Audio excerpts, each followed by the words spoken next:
मेरा सुकून आप सभी का स्वागत है आप सभी का यूट्यूब चैनल साहिल संघर्ष स्टडी में। आज के क्लास में आपका पढ़ने वाले हैं कि विद्युत की खोज कैसे हुई। ये आपका फिजिक्स का 4 डे होने वाला है। आपको 3 क्लास फिजिक्स का ऑलरेडी मैं दे चुका हूँ। आप लोग क्लास को कर चुके होंगे। 3 क्लास जो आपका फिजिक्स का हो चुका है। आपका फिजिक्स में कौन सा चैप्टर चल रहा है जी? तो आपका चैप्टर चल रहा है जिसका नाम है विद्युत धारा। आपका फिजिक्स का ये 4 नंबर चैप्टर है जी। तो आज क्लास को शुरू करते हैं और बिल्कुल क्लास में आप शुरू से अंत तक बने रहिएगा जी।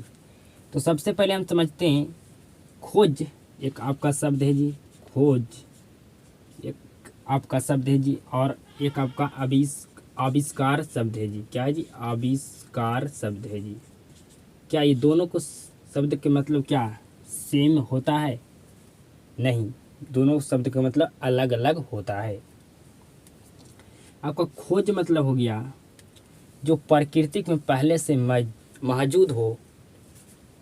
पहले से प्रकृति में क्या हो जी? मौजूद हो। उसके बारे में मनुष्य पता ना हो, मनुष्य को उसके बारे में पता ना हो, उसको पता लगा सकते हैं। उसे क्या कहते हैं जी? खोज कहते हैं। आविष्कार जो प्रकृति में ना हो, प्रकृति में पहले से मौजूद ना हो, तो उसको क्या हम पता लगा सकते हैं? नहीं लगा सकते हैं। उसको क्या कर सकते हैं जी? आविष्कार कर सकते हैं। तो आप आविष्कार शब्द का मतलब समझ गए होंगे और खोज शब्द के मतलब आप समझ चुके होंगे। जो प्रकृति में हो उसको हम पता लगा सकते हैं, उसे क्या कहते हैं? खोज कहते हैं। जो प्रकृति में नहीं हो तो उसको हम पता नहीं लगा सकते हैं, उसको क्या कर सकते हैं? आविष्कार कर सकते हैं। तो उसे क्या कहते हैं जी? आविष्कार कहते हैं। ये दोनों शब्द के मतलब आप समझ चुके होंगे। अंग्रेजी में अगर BC आपको लिखा हुआ है जहाँ देखें, इसके मतलब आप समझिएगा हिंदी में ईसा पूर्व। क्या समझेगा जी? ईसा पूर्व। अब आगे समझते हैं 2700 BC। BC मतलब आप समझ चुके होंगे कि ईसा पूर्व। 2700 BC कुछ मछलियों को छूने से करंट लगता था। मछलियों को छूने से क्या लगता था जी? करंट लगता था। कब लगता था जी? तो सबसे पहले 2700 BC में कुछ मछलियों को छूने से करंट लगता था। आप समझ चुके होंगे कि मछलियों को छूने से आपका करंट लगता था। आगे समझिएगा जी 600 BC थेल्स ने पाया कि कांच के टुकड़े को रेशम में रगड़ने पर आवेश आ जाता है, जिसके कारण कागज को खींच सकते हैं। सबसे पहले सर्वप्रथम आवेश का खोज किसने किया था जी? तो किसने किया था जी? तो थेल्स ने किया था। अब आगे समझिएगा। और कब आवेश का खोज थेल्स ने किया था जी? तो 600 BC ने, मतलब 600 ईसा पूर्व ने थेल्स ने आवेश का खोज किया था। अब अगला पॉइंट समझने वाले हैं, बिल्कुल ध्यान से समझिएगा जी। 1600 ईस्वी ने गिलबर्ट ने सबसे पहले इलेक्ट्रिक शब्द का उपयोग किया। जो आपका गिलबर्ट वैज्ञानिक था, सबसे पहले इलेक्ट्रिक शब्द का उपयोग किया था जी। कब किया था? जो आपका वैज्ञानिक गिलबर्ट था, जो सबसे पहले इलेक्ट्रिक शब्द का उपयोग कब किया था जी? तो 1600 ईस्वी में किया था। तो आपको समझ में आ चुका होगा कि जो गिलबर्ट वैज्ञानिक था, जो सबसे पहले इलेक्ट्रिक शब्द का प्रयोग किया था 1600 ईस्वी में। अब आगे का पॉइंट समझने वाले हैं जी। अब मेरे सुकूनों अगला पॉइंट समझने वाले हैं, बिल्कुल ध्यान से समझिएगा जी। 1752 ईस्वी में बेंजामिन फ्रैंकलिन ने पतंग उड़ाकर पाया कि आकाश की बिजली और विद्युत धारा की चिंगारी एक ही है। आपको हम घटना बता रहे हैं कि 1752 में ईस्वी में जो आपका वैज्ञानिक था बेंजामिन फ्रैंकलिन ने अब क्या किया जी? ये एक प्रयोग किया जी। क्या प्रयोग किया जी? तो आकाश में बहुत बिजली पहले बहुत आकाश में आपका बिजली कड़कता था। क्या करता था जी? बिजली कड़कता था। बहुत पहले बहुत ज़्यादा आकाश में बिजली कड़कता था। तो उसने, जो आपका वैज्ञानिक था जिसका नाम है बेंजामिन फ्रैंकलिन ने, पतंग को आकाश में उड़ाया। पतंग को आकाश में उड़ाया जी और आकाश में बिजली कड़क रहा था। क्या हो रहा था? बिजली कड़क रहा था। पहले बहुत ज़्यादा बिजली कड़कता था। तो जब उसने पतंग को उड़ाया आपका फ्रैंकलिन वैज्ञानिक ने, तो उस पतंग में मेटल का आपका एक चाबी बिल्कुल पतला बांध दिया। ठीक है जी? बांध दिया और आकाश में उसने पतंग को उड़ा दिया, आपका बेंजामिन फ्रैंकलिन वैज्ञानिक ने।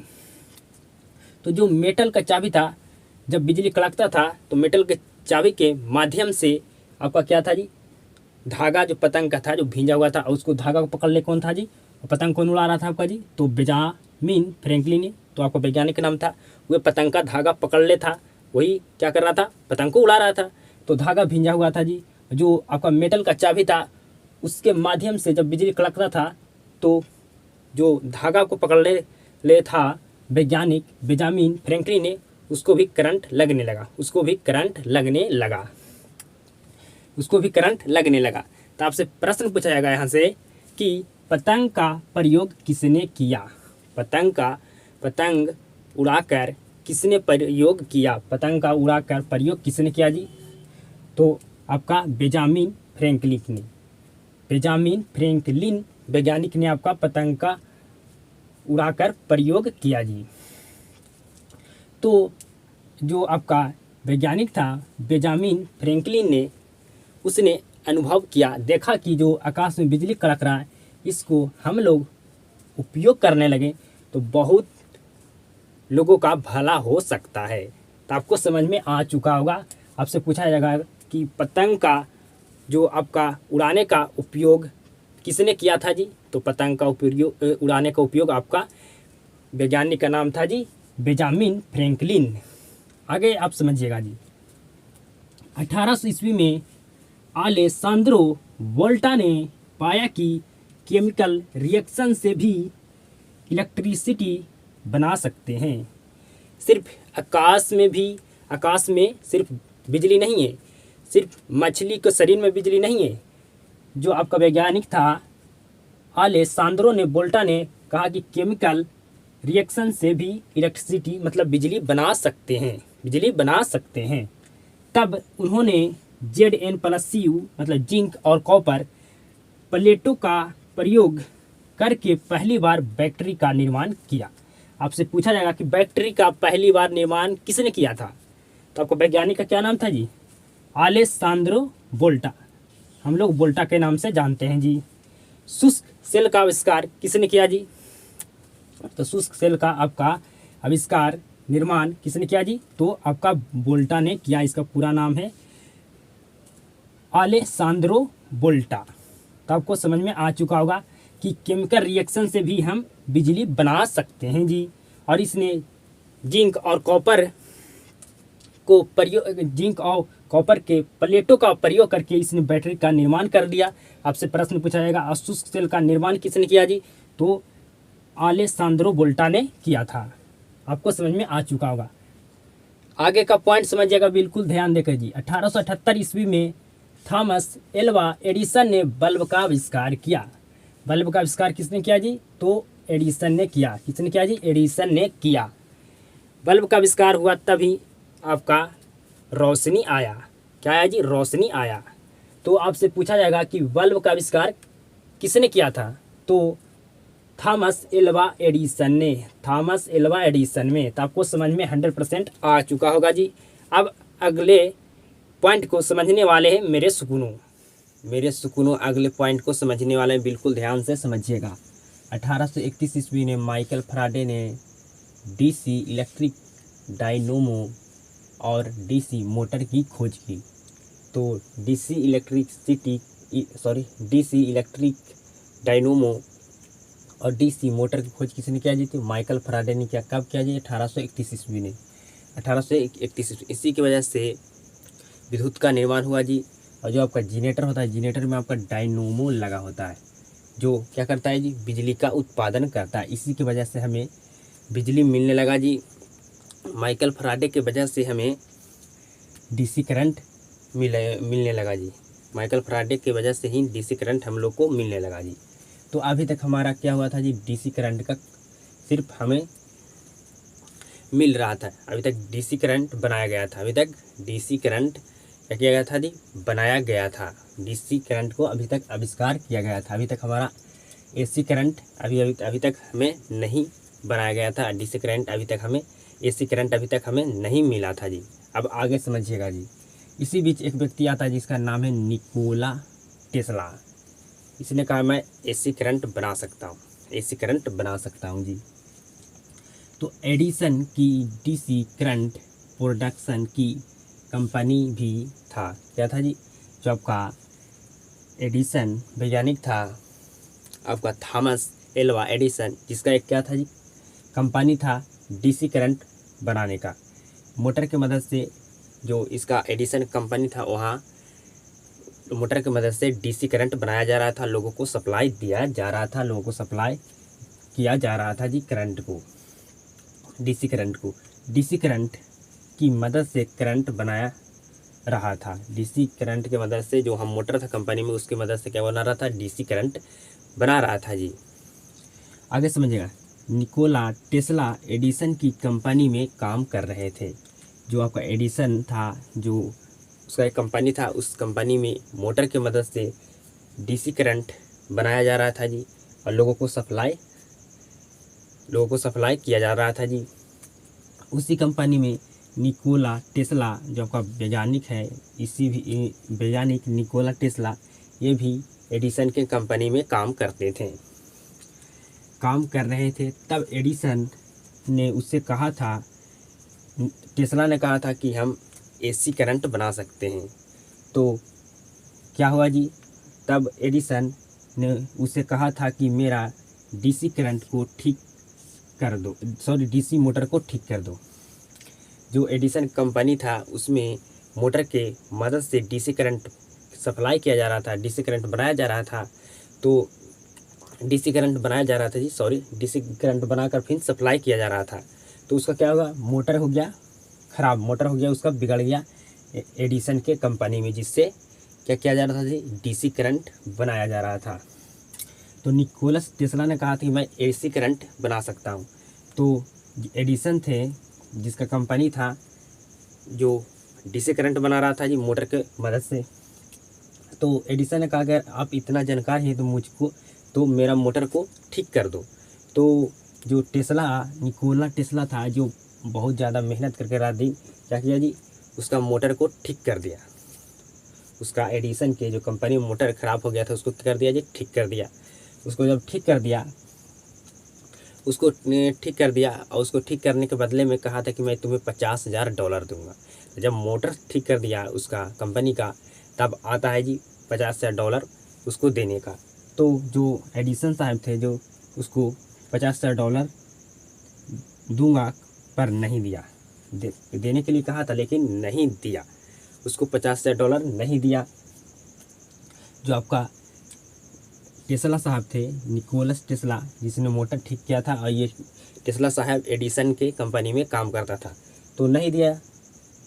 और जो एडिसन थे, जो अमेरिका के थे, तो एडिसन साहब ने कहा कि अमेरिका के लोग को मजाक भी नहीं तो समझते हो। तो जो आपका निकोलस टेस्ला वैज्ञानिक था, इसने एडिसन को कंपनी में काम करता था, थॉमस एल्वा के एडिसन कंपनी काम करता था। तो इसने कंपनी को क्या कर दिया जी? छोड़ दिया। यहाँ से कंपनी से हट गया, दूसरे कंपनी को ज्वाइन कर लिया, क्योंकि इसने $50,000 देने के लिए कहा था कि मेरा मोटर ठीक कर दोगे तो $50,000 दूंगा उसके बदले में, लेकिन नहीं दिया। उसने हंसकर कह दिया कि अमेरिका के मजाक को ही नहीं समझते हो। तो उसने बहुत ज़्यादा गुस्सा आया आपका निकोलस टेस्ला को, और उसने कंपनी को छोड़ दिया, अगले कंपनी को ज्वाइन कर लिया जी। अब आगे के पॉइंट को हम समझते हैं। अगले पॉइंट को समझिएगा मेरे सुकूनों। 1887 ईस्वी ने एसी मोटर की खोज निकोला टेस्ला ने किया। जब इसको आपका वैज्ञानिक था थॉमस एल्वा एडिसन ने, जब इसने उसका मोटर को ठीक कर दिया, उसको कंपनी में जो मोटर था, जिससे डीसी करंट बनाया जा रहा था जी, और लोगों को सप्लाई किया जा रहा था जी।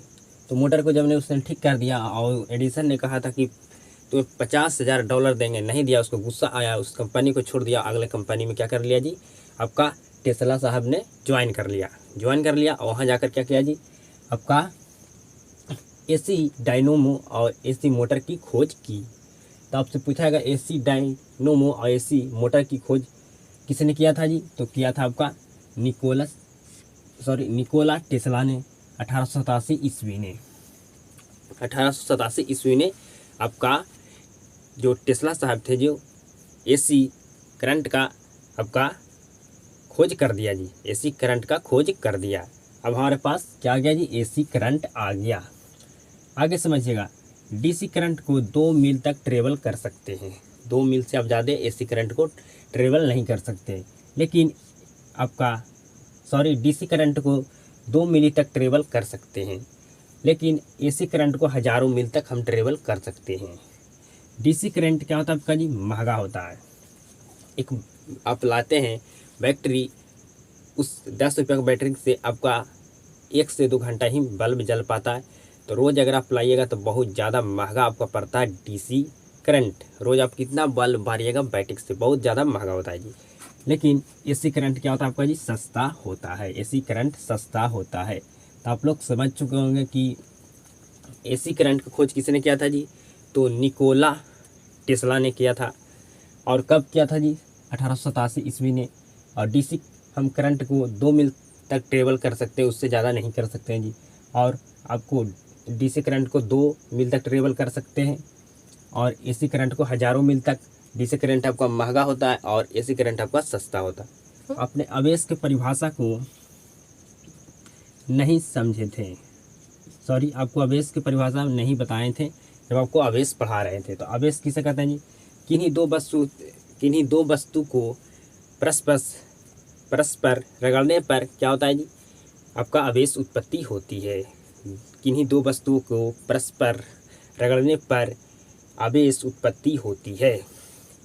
आवेश उत्पत्ति होती है किन्हीं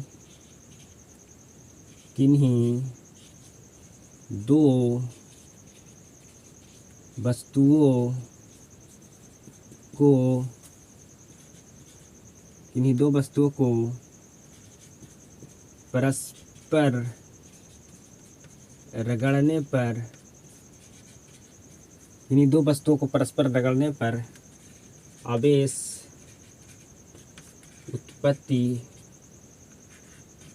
उत्पत्ति होती है। आवेश उत्पत्ति होती है। आगे समझिएगा जी, मिली कूलाम बराबर होता है, मिली कूलाम बराबर होता है जी, मिली कूलाम बराबर आपका होता है 10 के पावर -3 कूलाम। माइक्रो कूलाम बराबर होता है जी, माइक्रो कूलाम बराबर आपका होता है जी, माइक्रो कूलाम बराबर होता है 10 के पावर -6 कूलाम। आपका नैनो कूलाम बराबर होता है जी, नैनो कूलाम बराबर होता है 10 के पावर -9 कूलाम।